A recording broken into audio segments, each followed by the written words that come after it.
make sensors that sense position, velocity, and attitude.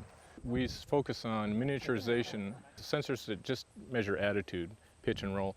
They're actually using those to replace expensive rotary encoders on joints, on things like bucket loaders and earth movers and that sort of thing. They're experimenting with that now. They use it for boom angle sensing on off-highway equipment.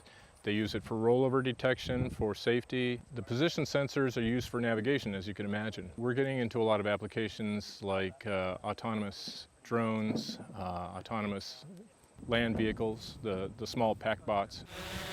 We have a research drone that we have all instrumented up, and we go out and fly it and have some fun.